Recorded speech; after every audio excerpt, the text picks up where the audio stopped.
Settle down, everybody. We will make a start. So my name is Ben Glinietsky, and it's my job to welcome you to the second Congress of the Revolutionary Communist Party.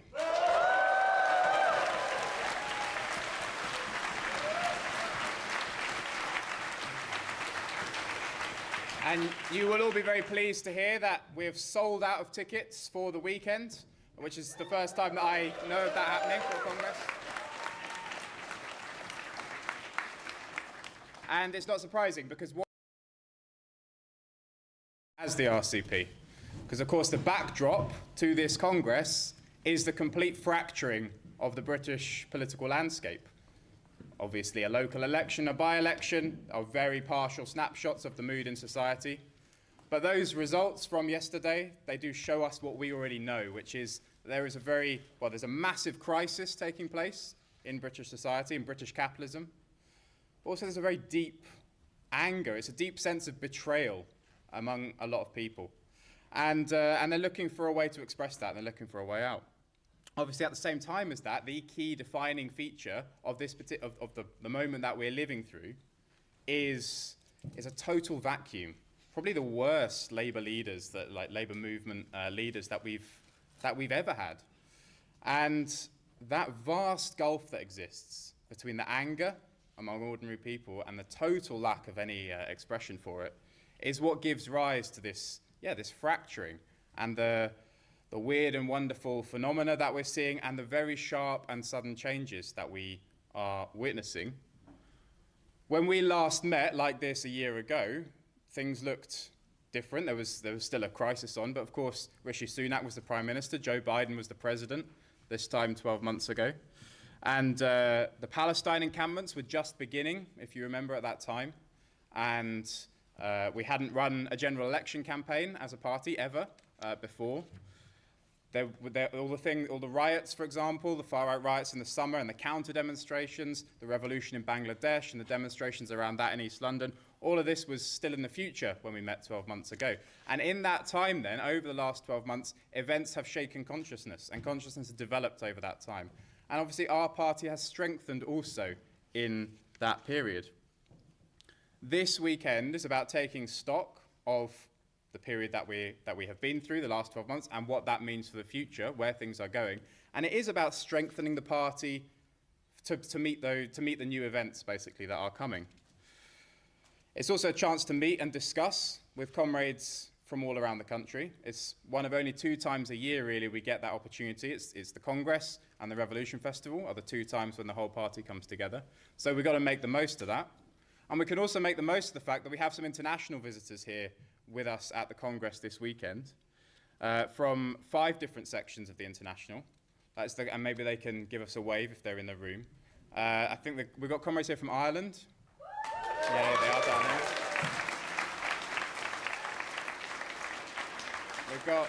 We've got comrades from Sweden up the back. Yeah. There's 2 comrades from Canada over here. We've got the Danish comrades also over there. And I think there's a German comrade also. Yes, there. And I think that's all of our international visitors, unless anyone's slipped through the net. Welsh, of course. And the Welsh, here, yeah. Okay, yeah. So, this weekend, then, in the sense, we've got the international here. We've got comrades from all over the country. The weekend is about getting a sense of perspective. Obviously, primarily our political perspectives, but also our tasks. It's about spending this weekend considering the moment that we are living through in history. The old order is crumbling, and we are in the position to do something about it. What a time to be a revolutionary communist, of all things. Obviously, if we are going to claim that title of revolutionary communist, then we have to do something about it. It's not just an aesthetic or a label. It means something as real content, and we have to live up to that. There are tasks that go with that. And this weekend is about assessing those tasks and what we are and are not capable of in the next period. The first task that we have, and the primary task for us, is understanding. So it's political education. and that is what we will begin with, obviously, tonight. Just before we start that, there's just a few bits of business to deal with. So the first thing is the agenda. I'll run through it, and then I'll ask delegates to vote to accept it. So tonight we have World Perspectives. Alan will speak for an hour. There won't be any discussion tonight, but there will be discussion on World Perspectives tomorrow. That will be followed tomorrow by an international report of the work of the different sections, and then a fighting fund collection. And then tomorrow evening will be the only kind of formal social of the Congress that is being organised. On Sunday, we'll have the British Perspectives discussion, and that will be followed by the budget and the election of the leadership of the Central Committee and the auditors and the Control Commission. And on that, by the way, for alternatives, the slates should have been communicated to branches. They will also be displayed on a screen tomorrow morning. And if there are alternatives, we need those by the first break on Sunday morning. And they need to be communicated to the comrades sat at this table over here, which I will explain what that table is in a moment. And then on Monday, the final day, will be the organisational report and then the closing remarks. So that agenda has been circulated well in advance. Haven't heard any objections to it. None have been communicated to the Centre or the Central Committee. So can I see all delegates in favour of that agenda? Any opposed? Any abstentions? Okay, so we've accepted the agenda. Very good. Okay, just to explain the running of the sessions, there'll be a lead-off as usual, and then there'll be time for contributions. And the way in which you will contribute is not to indicate to the chair, because the chair has a lot to think about during the sessions. What we're going to do is have a presidium who will be responsible, a group of comrades who will be responsible for chairing the different sessions, and also for taking the names of the comrades who want to speak. This is how we did the Congress last year, for those who were there, so you'll remember. So during the lead-off or after the lead-off, if you would like to speak in a particular session, come and speak to the comrades who are sat at this table here, and they will note your name down, and that will be communicated to the chair, and the chair will have a list of names of comrades, branches, if you would like to speak on an amendment, and approximately what your contribution will be about, and then the chair will bring in people according to their discretion and their decisions. Obviously, it should be emphasised that we have a lot of comrades attending, a lot of delegates, a lot of CC members who will all have speaking rights, and there is no way we can fit everybody into all of the sessions. So be patient, and also please don't go to the Presidium and say, I want to speak in the session after this one. They will only be taking names for the session that is on at that particular time. Now, we need to elect the Presidium. Essentially, what we're saying is these comrades are responsible for the political running of the Congress, and so the proposed membership of the Presidium is the following comrades. They're all members of the Central Committee. It's myself, Ben Glinietsky, Fiona Lally, Lotta Angantyr, Ellen Morton, Grace Dowswell, Julian Sharp, and Will Collins. If there are no objections to that, can I see a vote of delegates in favour of electing that Presidium? Any opposed? Any abstentions? Okay, good. Right, then there are just a couple of organisational details about the weekend. Obviously, we're in this venue now. This is the main room. This room, seating in this room is priority for delegates and international visitors and CC members, I guess. And then over there, at the moment, we don't have to use it because it's the Friday night. We will get more attendance over the weekend. And we're obviously more or less at capacity now in this room. Over there is an overflow room. There's a screen, and everything is being live streamed into there as well. Will be live streamed over the weekend. So if you can't get a seat in here, you can sit over there and still participate in the Congress. On Monday, we're in a different venue. So we're here today, tomorrow, Sunday. On Monday, we're in a different venue, which is called Conway Hall. The address is in the Congress information that was circulated. There will be, as usual, a number of stalls, books, merchandise, and so on, and also food for lunches. It's kind of meal deal style sandwiches, that sort of thing. All this will be available around the venue, so make sure to have a look at those things. On Saturday night, that is tomorrow night, there'll be a social at Camden School for Girls, which is, again, another school, but a different venue to this. The address has been circulated. At the social, there'll be two rooms. One will have like musical acts, comrades, playing instruments, singing, bands, that sort of thing. And then there'll be another room which will be a bit quieter. There'll be time for political discussion and meeting comrades and this sort of thing. So I'd encourage everybody to come to the social if you haven't already got your ticket. Posters, as you know, and as we will discuss at length on Monday, we'll be running a recruitment campaign off the back of this Congress, for which we have printed a number of, well, many thousands of posters and stickers. And they will be available for collection from somewhere. The bookstall? Yes. And that is a priority. Make sure all branches pick those up this weekend. And alongside that, there's a new pamphlet to accompany that recruitment campaign, authored by Fiona, titled Why You Should Be a Communist. And that is a big part of the recruitment campaign. They can also be purchased from the bookstore at a branch discount, which I was told the numbers of earlier, and I didn't write them down, and so I can't tell you. But you can get it at a branch discount at the store. So make sure that we do that. And then in the Congress documents that were circulated, you've got contact details for different regions and for specific things if you need it. Any organizational questions and things like this, you can contact the people in those documents. About this venue, one more thing that I should mention is that it's a school. There is no smoking at all on the premises, not out here. You have to go entirely off the premises. And in general, just treat the venue with respect. We obviously need to have access to places like this in the future. And then the last thing is, obviously, as at all of our events, we expect a very high standard of behaviour, good comradely conduct, no drunkenness, no nastiness to comrades, like good comradely attitude all the time. If there are any problems at all with behaviour, if there's any questions about the organisation of the event, you speak to Harry and Tom. If there's any problems about behaviour, you come and speak to the Presidium or speak to me, and we will deal with those things. Right. Now, this session is obviously on world perspectives. The context for Britain and what is going on in Britain is the world and the world situation. We can't understand anything that's going on in this country without understanding the world situation. Of course, we can't change anything in this country, actually, if we can't change the world. We're fighting for world socialist revolution. That's why we're part of the International, the World Party of Revolution. And that's why we start our Congress always with a discussion on world perspectives. Now, to introduce that, we have Alan Woods. Many comrades, all comrades, I think, will be familiar with Alan and will have read his writings and listened to his podcasts and so on. Alan is obviously the chief theoretician of the International. He's the author of a lot of the articles that go up on Marxist.com about current event situations, but also a lot of theoretical material and a number of books dealing with theoretical topics as well. And obviously much of the World Perspectives documents are also drafted by members of the International Secretariat and also by Alan. And the most recent, or the upcoming World Congress, will be discussing and passing a World Perspectives document, which will be of significance for all the sections around the world. And that conversation, that discussion, is starting now throughout the International. So we're extremely lucky to have Alan here to speak to us about World Perspectives tonight. And we'll look forward to his lead-off now and the discussion tomorrow. So, Alan.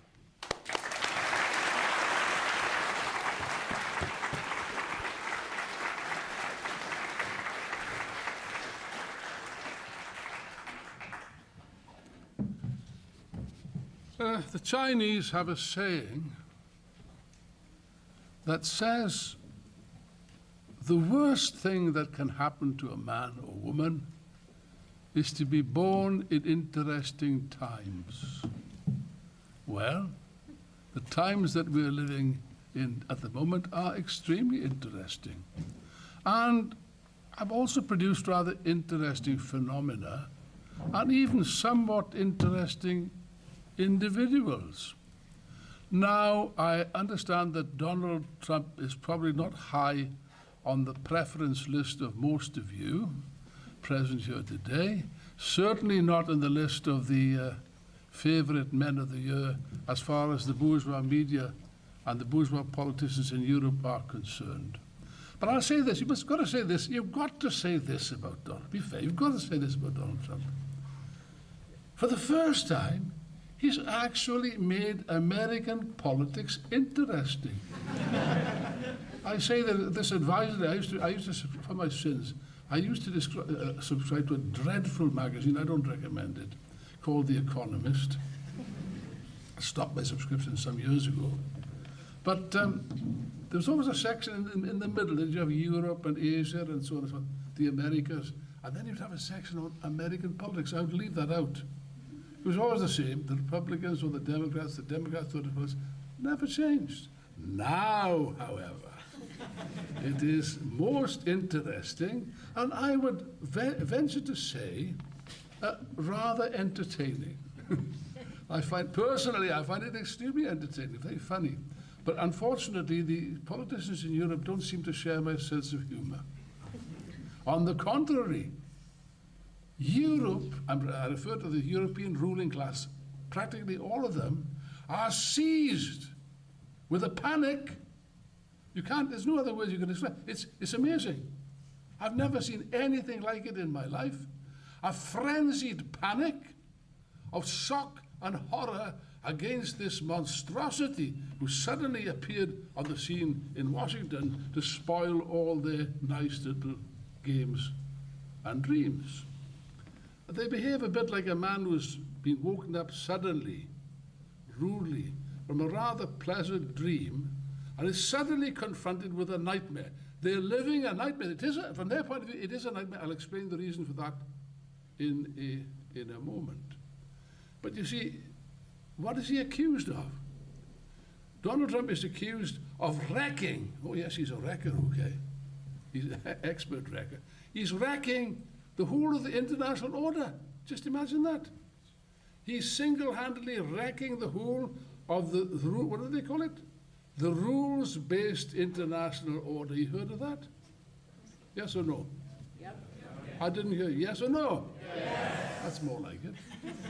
Yes, you've heard of it, my friends. Now, can anyone here, put your hand up, can anyone here provide me with a definition of what is the rules-based international order in one sentence, or two sentences, or three, or a paragraph? Come on. No takers, I'm not surprised. You don't know what it means, do you?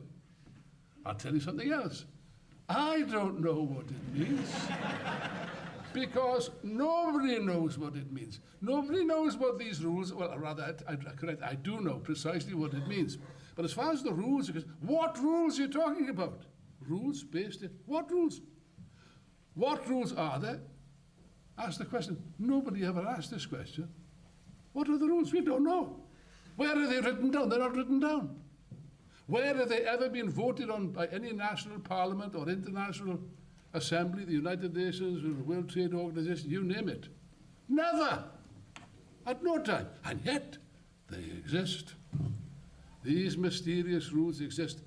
And they are made up, I'll tell you who makes them up. They are made up in Washington on the spur of the moment, quite unilaterally, without any consultation, according to the interests of the United States of America at any given moment in time. And, moreover, if that wasn't sufficiently atrocious, any country, any government, any politician that dares to resist these or stand against these rules is subject, he himself, she herself, her country, his country, will immediately be subject to very severe reprisals.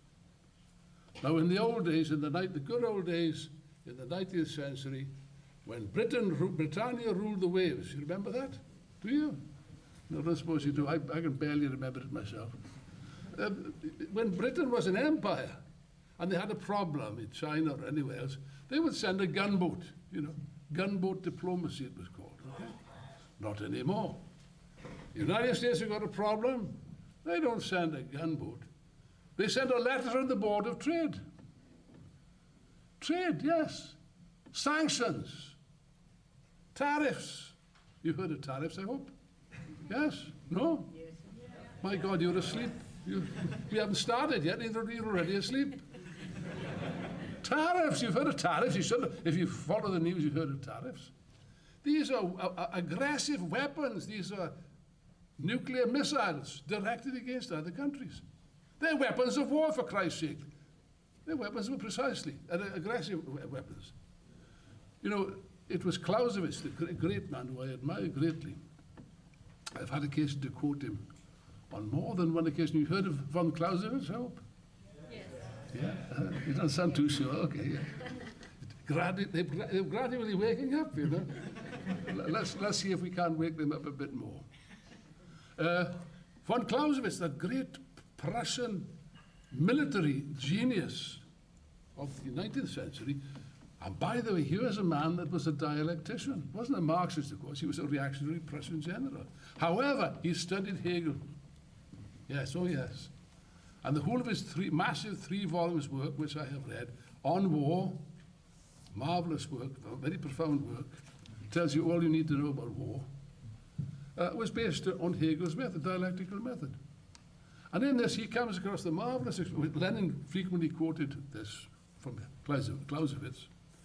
He said that war is the continuation of politics by other means. Wonderful.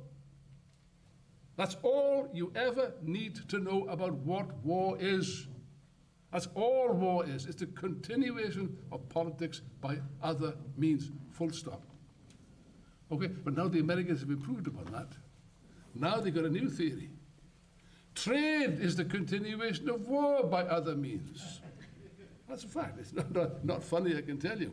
And any country that dares to stand up against these rule-based or international this order was immediately subjected to vicious sanctions which would cripple their economies, bring them to their knees, force them to submit, and if that didn't work, submit ultimately to military force. You want an example? Iraq. Iraq's a perfect example of how this monstrous policy was carried out. And this is what is known laughingly as this wonderful international rules-based order, my ass. Rules-based order. What order? It's a recipe for colossal disorder, if ever there was one. You know. And of course, order, if this is not order, this is the law of the jungle. And as you may know, in the jungle, it's the law of the strongest. And the strongest predator by far in the imperialist jungle is the United States. Remains to this day, although it's true that they've lost ground, we sometimes speak, I think sometimes a little bit light-mindedly, about the decline of American imperialism. But there is a decline, as I will deal with, but it's a relative decline. In absolute terms, the United States remains the richest country on earth and the most powerful military country on earth. Okay? And this is the reality. They impose their will. They're the biggest predator in the jungle. This is the law of the jungle. That is what Donald J. Trump is accused of attempting to dismantle, of attempting to abolish. And this is held up as a heinous crime. I don't see any particular heinous crime in this. Of course, one has to analyze his motives. Donald Trump, I don't think he's a Marxist, to the best of my knowledge. Actually, he's not particularly intelligent, if the truth is to be told. He's got a certain, how can you describe? I can't describe it. Who can describe Donald Trump? He has a strong personality, that certainly comes across. And he's certainly got fixed views on many subjects which he pushes forward consistently. So to argue that he's inconsistent is not quite true, actually. On tariffs, for example, he's always maintained this policy. But nevertheless, Donald Trump is clearly a man that doesn't have a clear political, well, that's not true. I'll try to clarify what political identity he's got. First of all, let's establish for a moment what his political identity is not. Donald Trump, I'm sorry to say, I'm sorry to inform you, and it will disappoint many of you to hear this, is not a fascist. He is nothing remotely resembling a fascist. Fascism is a mass movement of the petty bourgeoisie and the lumpen proletariat, which is used as a battering ram, not parliamentary, not elections, a battering ram to smash the institutions of democracy, yes, and to smash the working class and its organizations. Example, in Nazi Germany, Hitler even closed down the workers' chess clubs. Took measures against the churches also. They all had to be brought under the control of an absolute state, okay? A totalitarian state with absolute state power. Now, what relation does that have to Donald Trump's policy? Doesn't have anything. Donald Trump is not in favor of a strong state. He's probably not in favor of a state at all. He'd probably qualify a bit of an anarchist, actually. He'd have that in common with that. He doesn't like the state. He does his best to whittle it down. His model, actually, he's got a model. It's not Adolf Hitler or Mussolini. His model is this echoing, this thing? Is it distorting? I think they can hear you. Can you hear me? Yes. Is it distorting? No. Oh. All right. Modern technology. I hate it. There we are. Now then, so, what was I saying? You interrupted me now. What was I saying? You don't know. You were not even listening. What was I saying? You're Trump and... On Trump. I've been on Trump for the last 10 bloody minutes. I meant the last sentence. Oh, God. Trump's model is not... Yeah, Trump's model is not Hitler or Mussolini. His actual model is Roosevelt, not Franklin Delano Roosevelt, the liberal Democrat of the 1930s, but Theodore Roosevelt, Teddy Roosevelt. Teddy bears are named after him, actually. Who the imperialist ruler of America before the First World War. That's his model. And he wants, really speaking, if you had to sum up his policy, it's a kind of reactionary utopianism. He would like to go back to the good old days before the First World War, when there were tariffs, when America was protected, and when there was no taxation, and there was free enterprise, and everyone did what they wanted, and so on and so forth.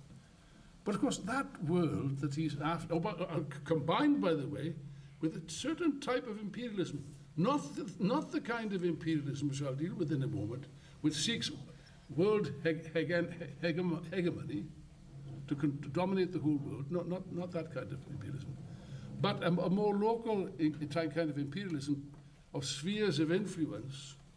In the case of America, it goes back to the Monroe Doctrine, where America's interest was basically the United States, Canada, Central America, and South America. That's still the idea of Trump. That's why he's claiming now, and people are horrified by this, of course, he's claiming the Panama Canal. He wants that. He'll get it eventually. Panama was too weak to resist. He's putting heavy pressure on Mexico to bring Mexico under control. Of course, he wants to take over Greenland, and he says, he repeats it, although they raise a fuss about it, because that's the property of Denmark, as the Danish Communist President will know. It's your property, isn't it? Yes? It belongs to you people. It doesn't belong to Donald. It belongs to Denmark. Yeah? I don't know why it belongs to Denmark, but there you are. Apparently it does. He wants, although Denmark is a member of NATO, it's supposed to be a friendly country. Never mind about that. I want Greenland. I intend to get Greenland one way or the other, he says, and there's a threat implied with that. That's the idea of spheres of influence. Oh, including Canada, just a small detail. Yeah. For the Canadians, comrades present, I hope you're preparing to join the United States, because it's on the cards. He's working at it. But you see, the idea of Trump is this. Well, before I deal with what his idea is, I think we will go back to the origins of this rules-based economy theory. This was the product of the situation that arose, a peculiar situation, that arose after the Second World War. We're just going to celebrate the victory in Europe now.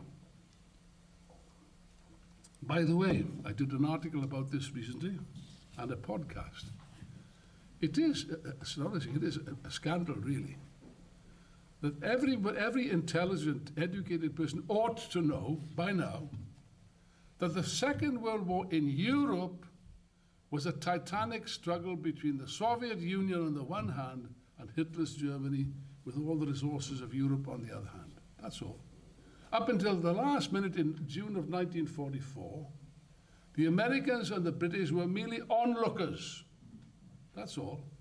The main battle was carried out by the Russians. And yet, in all these celebrations, the Russians are not allowed to participate. They're frozen out.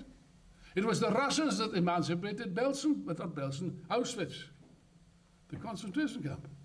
The Russians, alone, only the Russians, fought their way across Eastern Europe, liberated the prisoners in Auschwitz. Not one Russian person was allowed to attend the commemoration ceremonies in Auschwitz. I don't doubt that Netanyahu was there, by the way, or somebody from Israel, but the Russians were not, you know. And by the way, this wretched woman, what's her name, the green, ultra-reactionary foreign minister of Germany, what's her name, Baerbock, is it? Baerbock, I don't know what it was.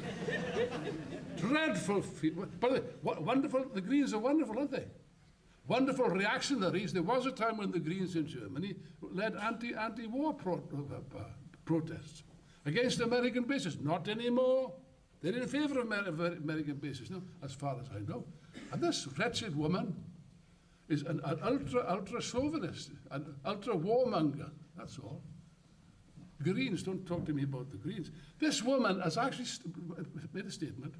No Russian representative will be allowed to attend the ceremonies in Berlin. It was the Russians that freed Berlin, for Christ's sake. Nobody else. The Russians, at terrible cost to themselves, the Red Army liberated Berlin, if you like, conquered Berlin. And yet, not one Russian says no. And if they turn up, this cow says, this wretched woman says, excuse my French, I can't help it. I'm old-fashioned, but there you are. It actually reveals my real feelings. I can't help it. This horrible person of the female gender, or whatever it is. But in any case, this wretched woman, what am I saying? What did she say? What did she say? I can't remember. She said, Russian representative. yes, and if they turn up, she says, they should be expelled and kicked out. For Christ's sake, the very people I won't say anything else. This shows the degree of madness, of frenzy, of panic in the minds of the European ruling class, ruling circles at the present time. All of them, they're panicking. I'll tell you why they're panicking in a moment. But they're panicking, okay? And that's why they've turned against Trump. I sometimes ask myself, who they hate more? The liberal press and the politicians, who do they hate more? Vladimir Putin or Trump? Donald J. Trump? It's a moot question. Because the vitriolic abuse against Trump is really something. You see, since the Second World War, well, let's first of all deal with what I was saying. After the Second World War, America emerged as the dominant nation in the West, militarily and economically. No other nation could stand against it. And the Soviet Union was dominant in the East. And between the two of them, they dominated the world for decades. They reached a kind of uneasy arrangement, uneasy coexistence. But that was the position. And that remained the case until the collapse of the Soviet Union in about 1990 it was. It collapsed. And after that, at that moment, the United States became the sole solitary superpower in the world. No one was able to stand against the United States. Nobody. Russia was in an abysmal state. The economy had collapsed. The political system had collapsed. The government was led by this wretched, drunk clown, Boris Yeltsin, an agent of Western imperialism, servilely supporting the Americans. And Russia, in effect, it was being plundered and taken over by the West in general, and the Americans in particular. I remember, I was in Moscow at the time, actually. And I remember going to Red Square and wandering around, and there were Americans there, swaggering, as if they owned the place, because they did bloody well own the place. Now, you must understand, the Russian people are a very proud people. They have a proud history and a proud tradition going way back into the past. And above all, they're very proud of the fact, precisely, that they alone won the Second World War in Europe. At the terrible cost, 27 million dead. No other country suffered like that, except for China. That's a separate question. But in any case, they're very proud of this. And the sense of humiliation I saw many scandalous examples of the arrogance of these Americans who are turning up and dominating the whole damn place. It made me feel physically sick to see it. So how the Russians felt, I can't imagine. But gradually, you see, Russia recovered from that, particularly after the economic collapse of 1998, it was. Yeah. Gradually, the Russian economy recovered. And, of course, whereas Yeltsin was prepared to put up with everything, and the Americans, by the way, took full advantage of that to do what they promised they would not do. When the Soviet Union collapsed, or before it collapsed, actually, the Americans promised repeatedly, that if the Warsaw Pact could be disbanded, that's the pact, the equivalent of NATO run by the Russians, then they promised NATO would not advance 1 millimeter to the east of Germany. Not one step. Like hell. Like hell.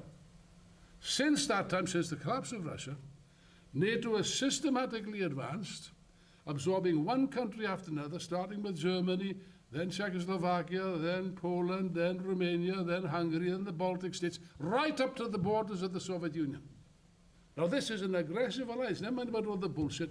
It's an aggressive imperialist alliance, hostile to Russia, comes right up to the borders of Russia. And at a certain point, of course, the Russians objected. They said, look, so far and no further. We've had enough of this. They tried to recruit Georgia into NATO. Now, my geography is perhaps not very clever, but as far as I'm aware, NATO is the North Atlantic Treaty Organization. Well, Georgia is in the middle of the Caucasus, for Christ's sake. Nowhere near the North Atlantic or the South Atlantic.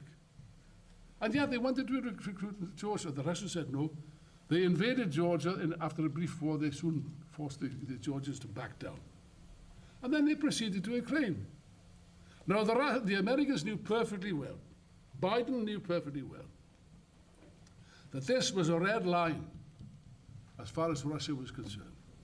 Any attempt to get Ukraine into NATO, which, by the way, would have meant the occupation of the Ukraine by foreign troops, by American troops, missiles directed against Moscow and Petersburg, quite possibly nuclear weapons, because we can, if we want to put nuclear weapons, we'd put nuclear weapons.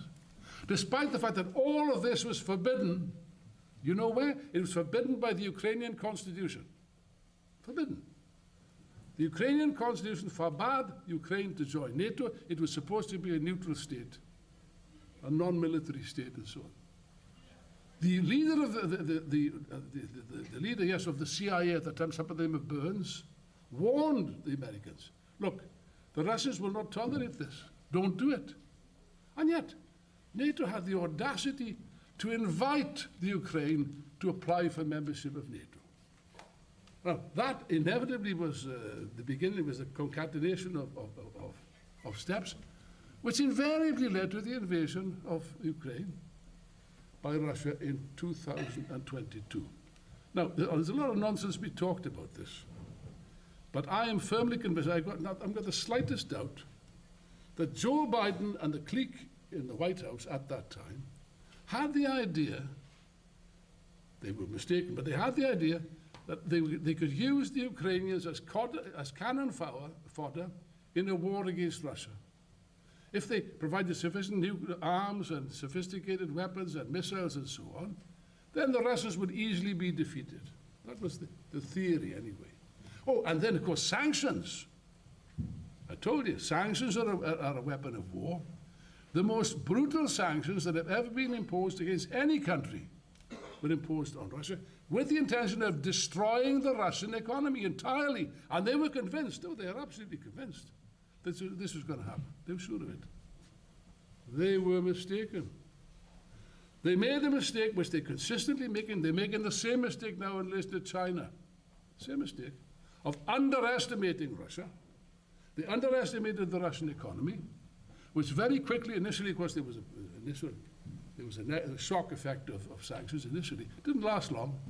The Russians soon developed methods of solving this which they have done very successfully, and far from harming the Russian economy, paradoxically, flourished.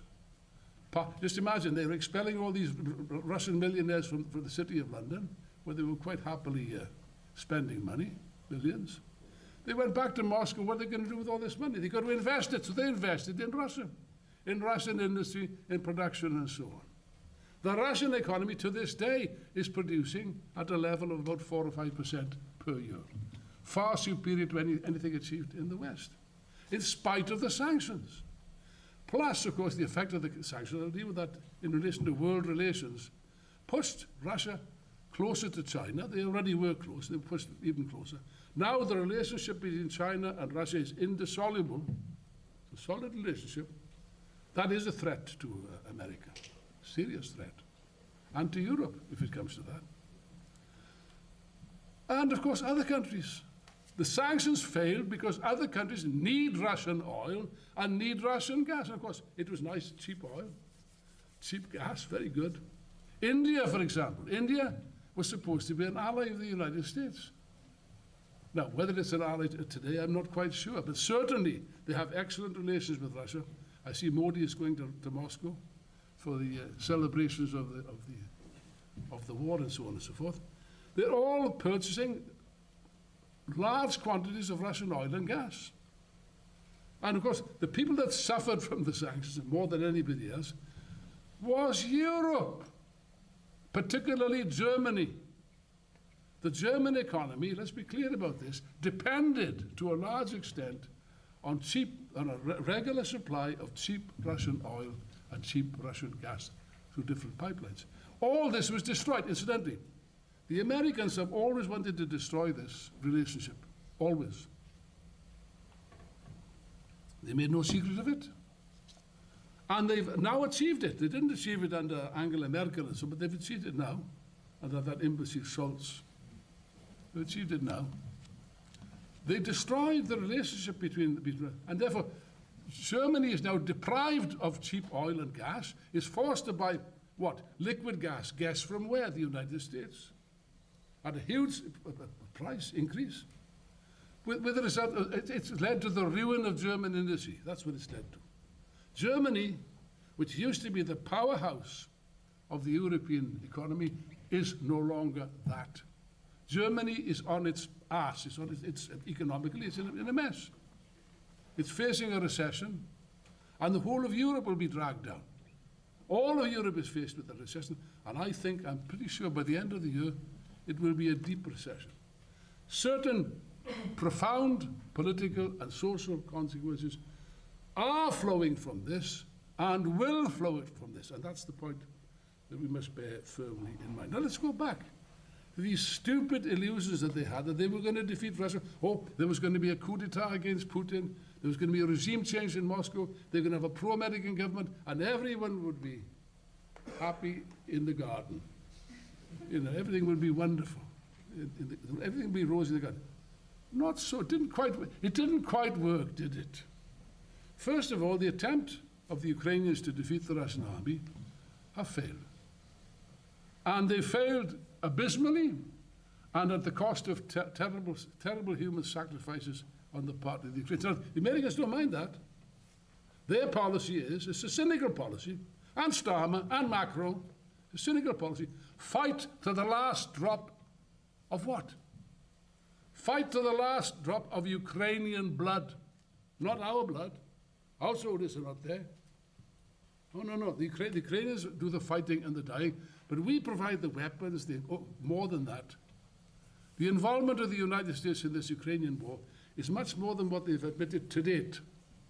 But about a month ago, the New York Times published a lengthy article, I don't know if you saw that, a lengthy article, in which they go into great detail to explain the United States has been running the damn war.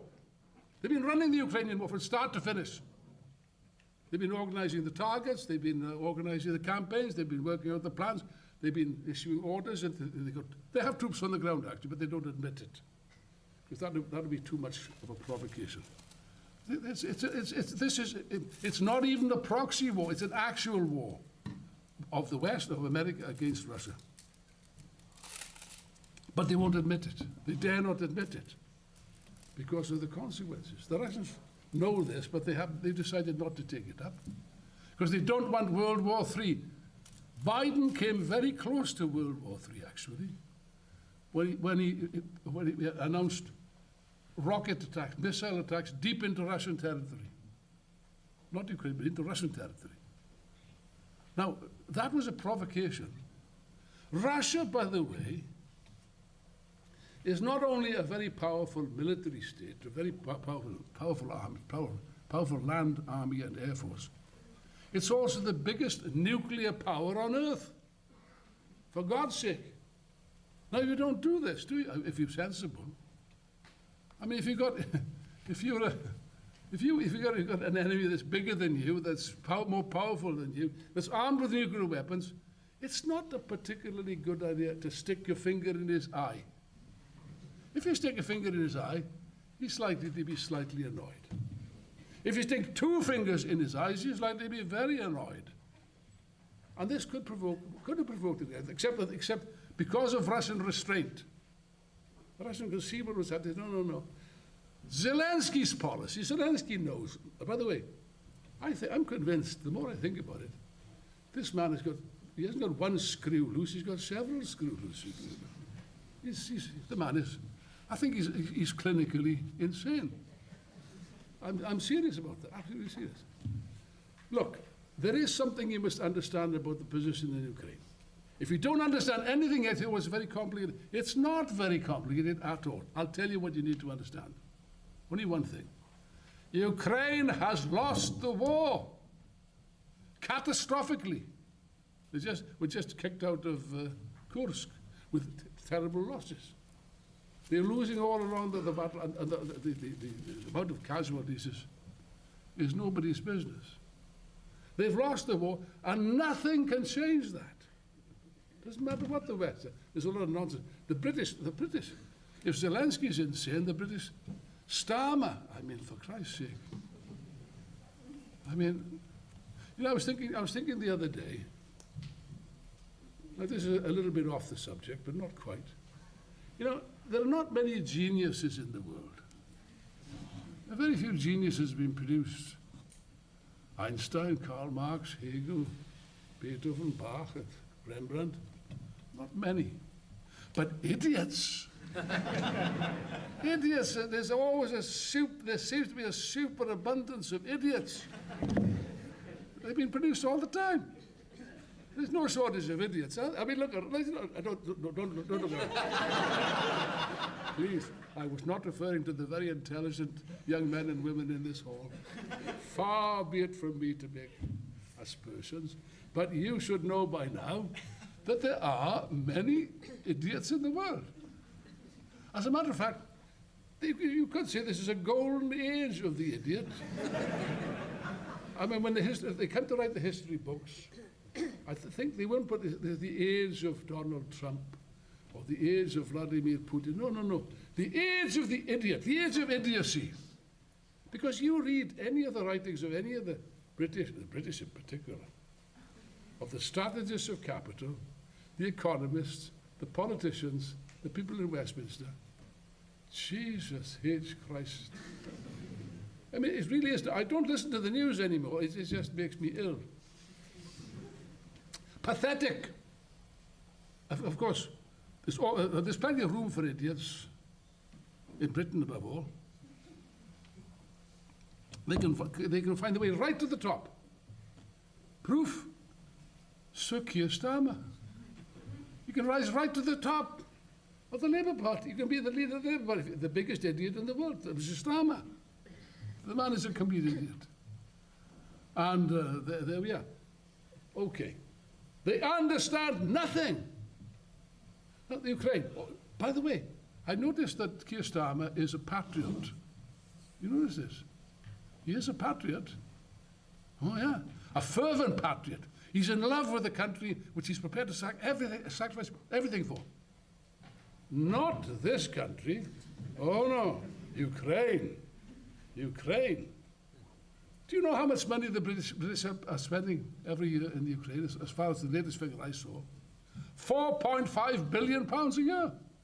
Every year. As far as I know, this abolition of the disabled thing, these disabled, what are those? Was able, I think it was supposed to save 5 billion, if my memory serves me correctly. So there you are. In other words, there's no money for hospitals, there's no money for schools, there's no money for everything, but for the Ukraine, there's endless quantities. And he keeps on saying the same thing. He wants to send the British Army to the Ukraine, despite the fact the Russians have said, you send those people, they will come back in body bags. They didn't mince their words about it. The British Army objected. Do you know all this big talk about the peacekeeping force, or what do they call it, the reliance force or resilience force? I don't know what they call it. Who cares? Do you know how many British soldiers at this moment in time are actually capable of going as active soldiers to the Ukraine? I'll tell you, not more than 8,000. Official. The British Army is depleted. The same as the French and the German and the American armies are depleted. They've been depleted by 3 years of war in the Ukraine, where they've sent everything. And now they got the cheek to say, oh, no, we should have sent more. We should have sent it earlier. Nonsense. What are you talking about? More money, more billions, more than what they've sent. They couldn't send any more, for God's sake. And what difference did it make, you tell me? The Ukrainians have lost the war. The Russians have won the war. And nothing whatever can change that. Nothing whatever. I'll come back to that in a moment. Now, Trump has understood this, by the way. You see, America has got a lot of power. I've said earlier on, it has great power. But that power has got limits. Some of these idiots in Washington, there are plenty of idiots there too, don't seem able to understand this. The power of the United States is not unlimited. It's limited. It's got definite limits. You saw that in Afghanistan, where after years and years of spending, I don't know how much money and people getting killed at war and so on, pointless war, they finally had to run away like a dog with his tail between his legs. That was a humiliating defeat, like the defeat they suffered in Vietnam with the fall of Saigon. Okay, no different. Okay. And the same thing will be the case in Ukraine, you know. They're limited. They're limited now by the amount of money. Now, Trump has understood this. And the real reason behind his policy, you see, he has a certain logic behind him. Let me see if I can say, in a few words, what this logic is. We must proceed always from fundamentals as Marxists. Right? Now, the first thing is, the attempt to blame all the problems on Trump is, of course, absurd, isn't it? How can one man, even if he was a genius, how could one man do all these, turn the whole world upside down in a matter of months? Not possible. No. A Marxist will say, no, let's look at this. We don't, of course, Marxists do not, never have denied the role of the individual in history. It can be an important role, like the role of Lenin and Trotsky in the Russian Revolution, a vital role. The role of certain generals in certain wars, a vital role. That's true. But it cannot be seen as an isolated phenomenon. And if there is a figure appears in history that managed to change fundamentally, and by the way, let's be clear, if you don't understand anything else, understand this. What we are witnessing before our eyes really is dramatic. What we are seeing is a fundamental change in the whole world situation in the space of a few months. That's true. But is it all down to one man? No, that cannot be. If that's the case, then this individual must represent something else. He must represent some tendency, some trend within society, within the economy, within the military, whatever, of an objective character. Now, what trend does Trump represent? Because he does. He does represent. Let's go back to the earlier point. One of them, you see, what are the main things, the main obstacles which are preventing the development of capitalism at the present time? You know, I mean, really speaking, we talk about the crisis of capitalism. I think that phrase is a bit overused, but there we are. There is a crisis, it's a deep crisis.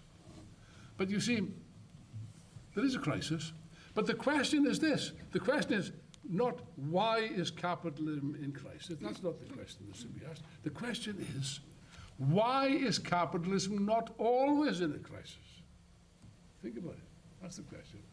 And the answer is, if you find it in Capital Volume 3, actually, you'll find it. Well, Marx explains. The capitalist system develops mechanisms whereby it can avoid crises for a time, at least partially. Okay? Now, what methods can these? Well, for example, the two obstacles are, one, private ownership of the means of production, and two, the narrow limits of the nation state, which are suffocating, which are preventing the expansion of the productive forces. Now, there are ways and means of getting around that. For example, by colossal increase of state expenditure, what Keynes used to call deficit financing, that has been done. Yes, but that's reached its limits. All these countries now are in extreme, they're laboring under a mountain of debt, colossal debts. That can't be continued. It cannot. And ultimately, it must lead to a collapse. When that will happen, nobody knows. But that it will happen, you better be sure of it. If they carry on like this, it's a recipe for disaster. The other thing, the nation state, well, they got around that limitation of the nation state by developing what was called globalization. That is to say, by developing, in scientific language, we say, developing the international division of labor, intensification of world trade, more countries joining the world market and so on, particularly after the collapse of the Soviet Union. Soviet Union began to enter the world market. China entered the world market in a big way. India also, you know. And this actually acted as an oxygen to the system. It actually acted as a propellant, as a motor force, which is the driving motor force behind the expansion of capitalism for the last 30 years. Okay? Globalization.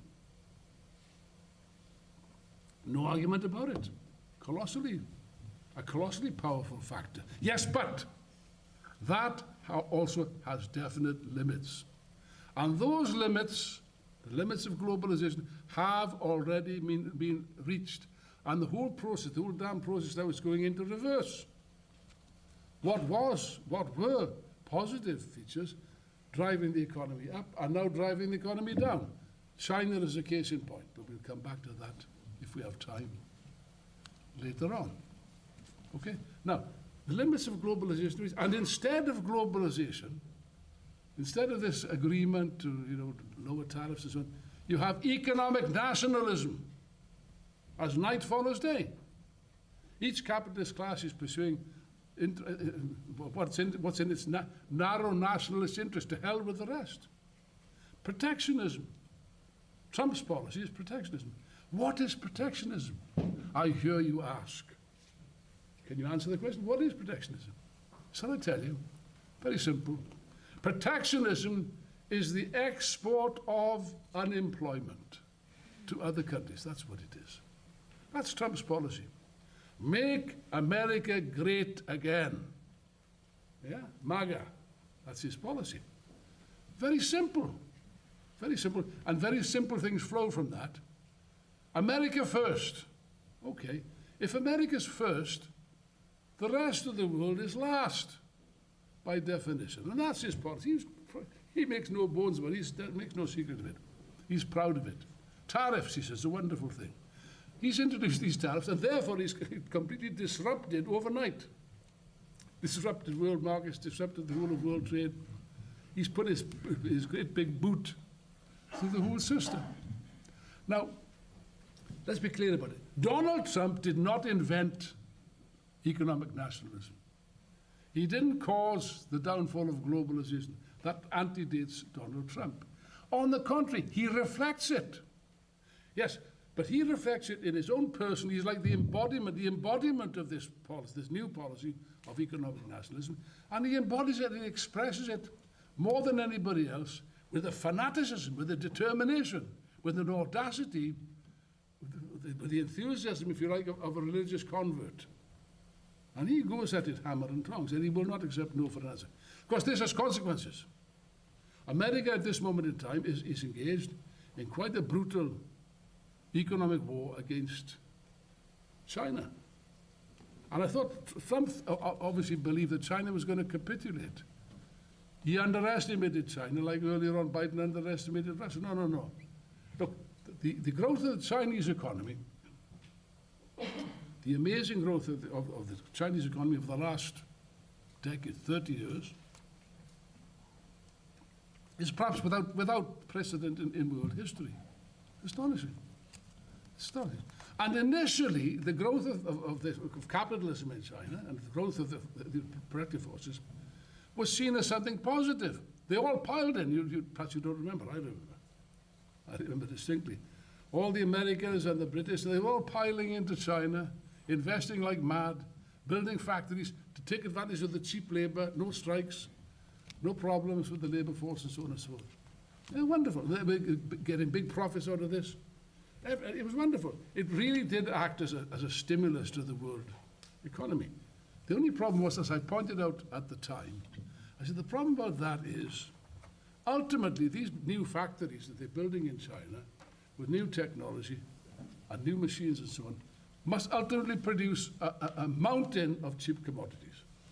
And these must be exported. They can't be absorbed by the Chinese economy. They must be exported. That, in turn, then becomes a problem.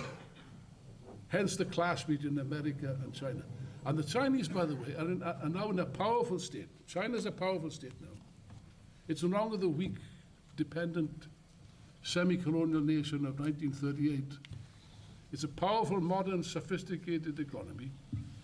For example, they're leading the world in robotics. That's not exactly a sign of backwardness. They have the most advanced space program in the world. They're talking about a space station on the moon, and even an excursion to Mars, and so on and so forth. We will see. Either way, and of course this economic power, colossal economic power, ultimately must also be expressed as military power. They have a powerful army, a powerful navy, which they're developing. And of course the Americans see this with growing horror. They've understood something very important. And by the way, long before this, long before the Second World War, it was that great Marxist, Leon Trotsky, that also understood this. He said, I think it was in the 1920s, he said the following: the center of world history, he said, has passed from the Mediterranean to the Atlantic, that's to say, to the United States. And in the future, it will pass from the Atlantic to the Pacific. That is an astonishing prediction. Now it's a fact. Just think of the Pacific of Asia. Russia is an Asian country. America is a Pacific country. Japan is a Pacific country. And you have, India is a Pacific country.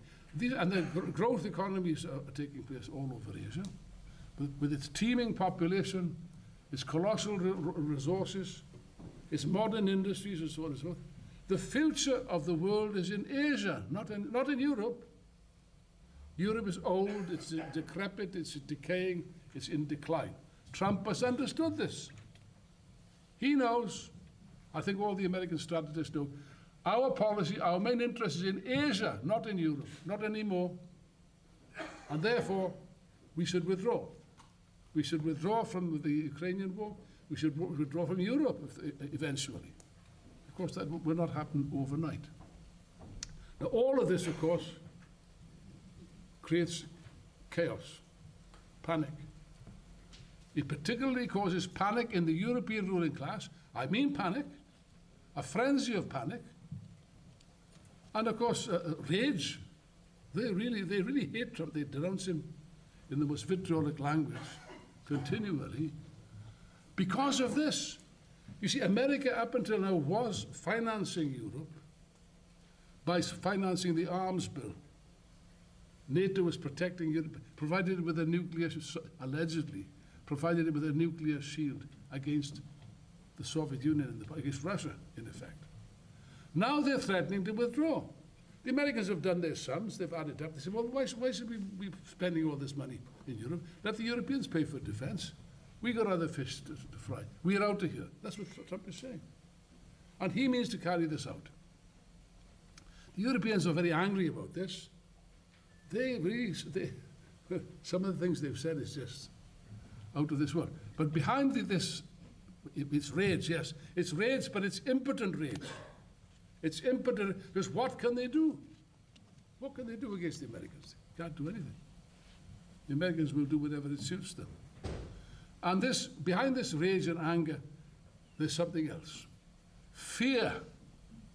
Cold, thrusting, persistent, debilitating fear. Terror, as a matter of fact. They now find they'll just work it out.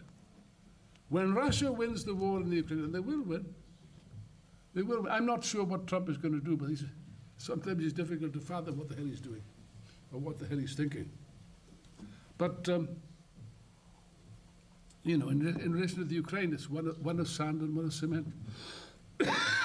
But nevertheless, these negotiations, so-called negotiations, will lead nowhere. You can be sure of that. They will lead nowhere because the distance between what the Ukrainians are demanding and what the Russians are demanding is too great. It cannot be bridged. And therefore the negotiations will break down. But of course that doesn't matter, because if you think about it, wars are never decided by negotiation, around the negotiating table. They might at the end, at the very end, that may be the case. Wars are won or lost on the battlefield. And on the battlefield, Russia's winning all the time. And even if the Americans decide to continue to support arms with Ukraine, which is doubtful, they might not, but even if they do, it just will prolong the war, the slaughter, which is a terrible thing, for a few months more. But the ultimate result will be the same. The Russians will win, and the Americans and the Ukrainians will lose. Incidentally, here's an astonishing state of affairs. In my innocence, I always believed that in a war, the victors, the people who win, impose the terms, and the defeated people must accept the terms which the victors impose upon them. Now Zelensky comes along, he's lost the war, he must know that he's lost the war, and he comes along with this peace plan, which is what? That the Russians must surrender. You know, you wonder what galaxy, what planet, the planet Zog, this man is descended from. He's not on this planet, that's for sure. No, they've lost the war, and that's it. Of course, once this war is finished, that's got profound consequences. In international relationships, you have a powerful Russia, not a weak Russia. No.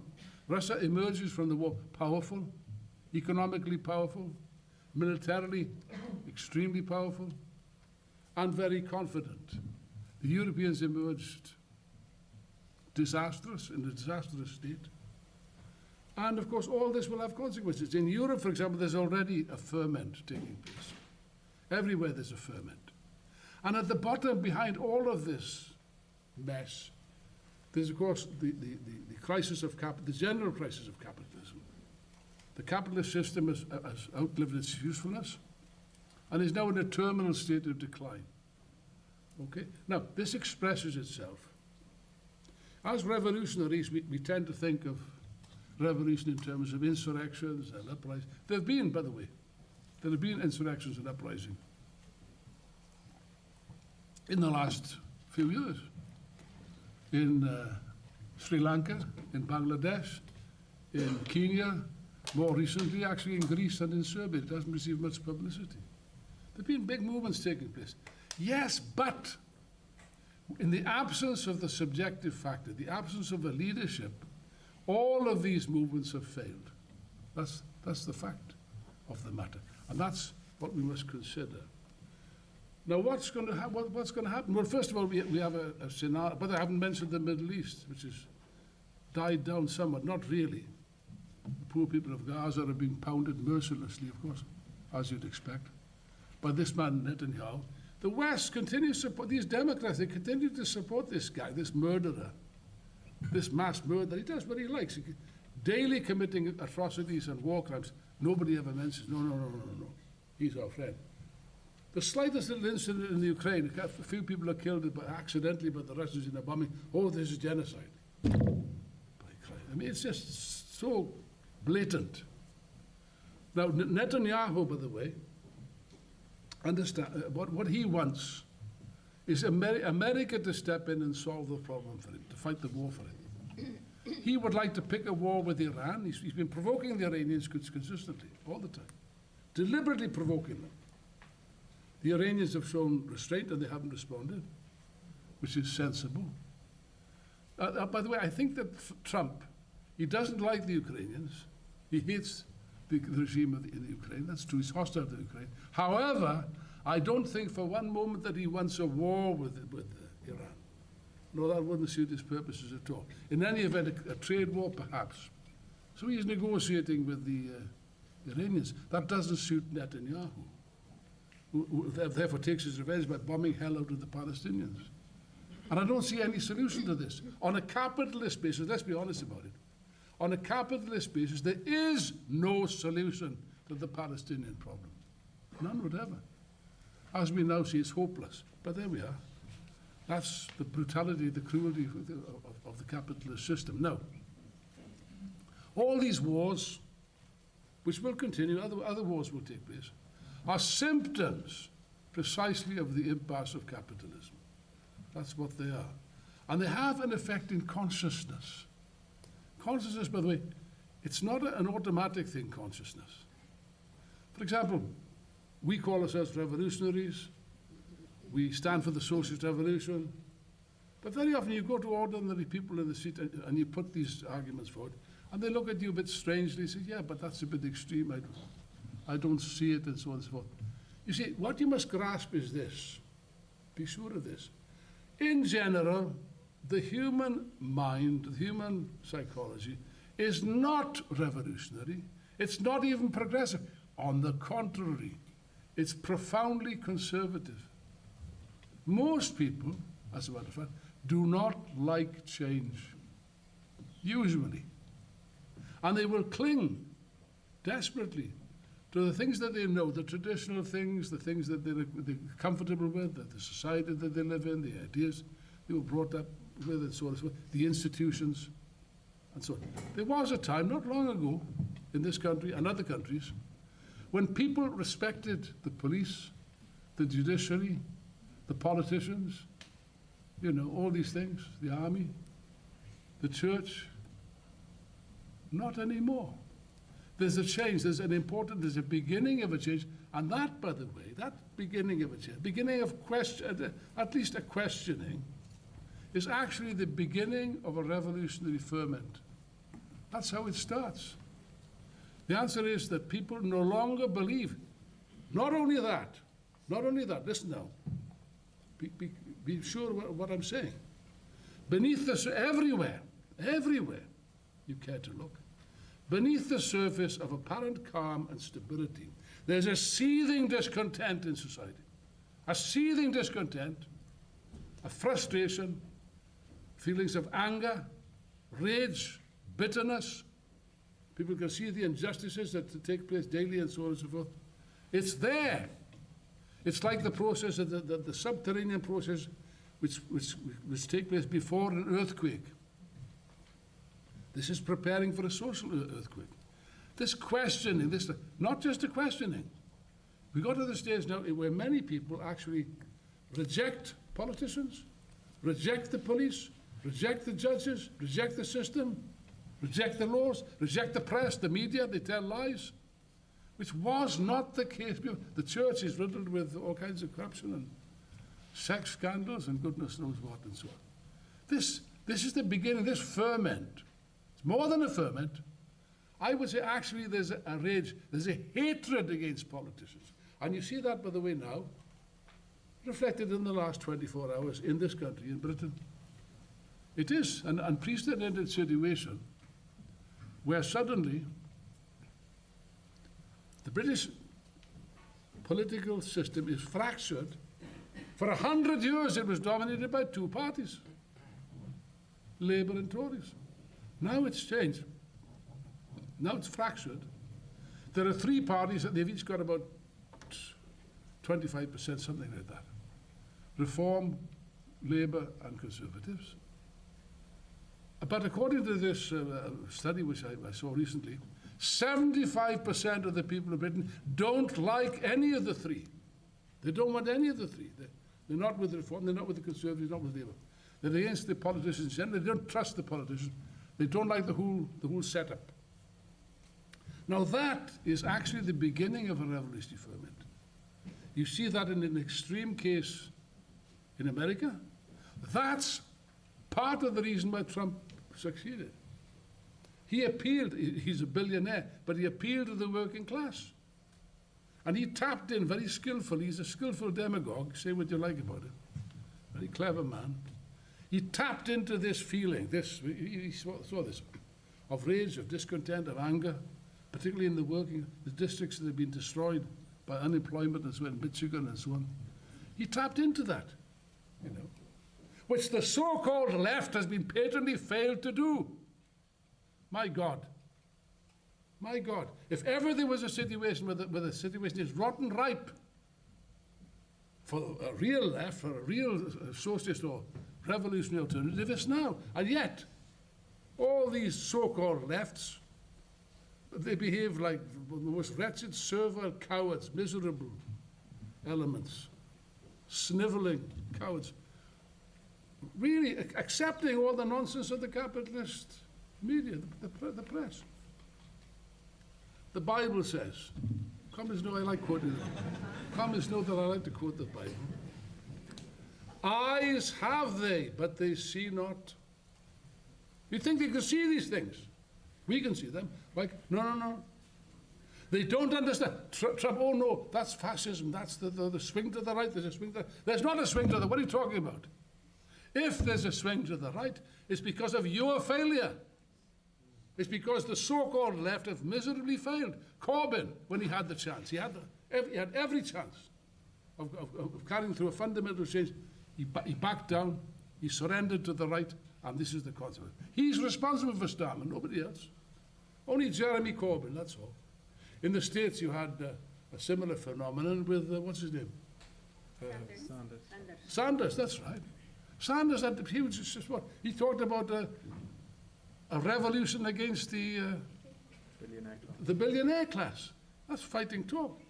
Yet when the chips were down, he supported the official Democrat Party. He gave way. And therefore, the movement was ruined. It was the same everywhere else. The left has been a consistent disaster. There is no left. There's a colossal vacuum. But nature abhors a vacuum. If there's a vacuum, it must be filled. Now, what you have in all countries is a colossal political instability. And on the electoral front, you get constant violent swings to the left, yes, there's been shifts to the left, and also to the right. Also to the right. Why? Because the masses are desperately seeking a way out of the crisis. And they will support first one option, then another option that seems to offer a way out. They'll test it, they'll find that it fails, they will reject it, and they'll move in another direction. I predict that's what will happen with Trump in America. Although he's got a lot of support. It's very firm support, it seems. It will last for some time. But the way he's carrying on, I think that eventually, anyway, that will be exploded. Because he offers no real solutions. He doesn't have any solution to the crisis of capitalism. And therefore, that's where we come in. Now, the whole essence of the problem is this. We have now entered into an entirely new period in human history. The capitalist system is really in an existential crisis. It's in a complete blind alley. Nobody has got any solutions for this. None of them have got any solutions. Okay? And therefore, this crisis will continue. And with the absence of the subjective factor, the absence of a serious left alternative, it will continue for some time. That means, that's not a bad thing from our point of view, it means that we will have time to build our forces, which we need. No need to be impatient. No need to be impatient. Sometimes people ask me, well, Alan, it's all very, I hear what you say, but when is the working class going to move in a revolutionary direction? I answer, well, I can give a precise answer to that question. The workers will move when they are ready, not one moment before and not one moment afterwards. But we have to be patient. And if there's a delay in this process, I hope there is a delay. Because, why? Why? Because, comrades and friends, we are not ready for it. Are we? Are we ready for it? No. Are we ready for it? No. Are we ready for it? No. No, but we will be. We will be. It depends on you. It depends on you. The question is, of course, the movements will take place. There will be big movements. Colossal movements will take place in Britain and elsewhere, which we will intervene in, of course. And hopefully, if we are skillful about it, if we work properly about it, we will strengthen our forces. You see, the question is this. It is not the same, my friends, it's not at all the same to enter a revolutionary situation with, say, an organization of 500 as an organization of 5 or 10,000. It's an entirely different ballgame. And we need to put together those forces that would be able to actually intervene, not talk about intervening, but to actually leading the struggle. Yeah, but that's not easy. There will be possibilities, there are immense possibilities will open up now. The youth in particular is open to revolutionary ideas. I don't doubt it. But you see, we have to be patient, and our task is not to rush forward, not to try to shout louder than the strength of our own throats. You know, being a revolutionary doesn't mean to be shouting revolutionary slogans all the time. That's not correct. You do that, you just lose your voice. That's no good. It requires a long period of patient work in the working class, above all, in the factories, in the council estates, in the schools, in the universities, in the colleges, wherever, to build up our forces. That's first of all, in the ones and twos. From the ones and twos, there comes the tens, the 20s, and then later on hundreds and thousands. And that active layer, in turn, eventually becomes a lever that can penetrate the mass. That's the only way that you can do it. Now, I don't say that will be easy. I say it will be difficult. It will be difficult. Don't think, if you come here looking for an easy life, you come to the wrong place. If you come looking for a quiet life, I'm afraid you've been born at the wrong time in history. You know, no, there is no such thing. No, this will be a period of storm and stress, but big possibilities will present themselves. The only question is, will we be capable of taking advantage of those possibilities? That depends on what we do now. The preparatory work, the patient preparatory work that we do, building cadres, educating commons in schools like this, that's important, very important. Is the key to building a larger group, a larger grouping, eventually a mass organization. That will come in the fullness of time on the basis of our work on the one hand and the course of events, stormy events which impend. Those events, my friends, will change the course of history. And if we do our work properly, as I'm sure that we will play a key role in that process of the revolutionary transformation of the working class and of society.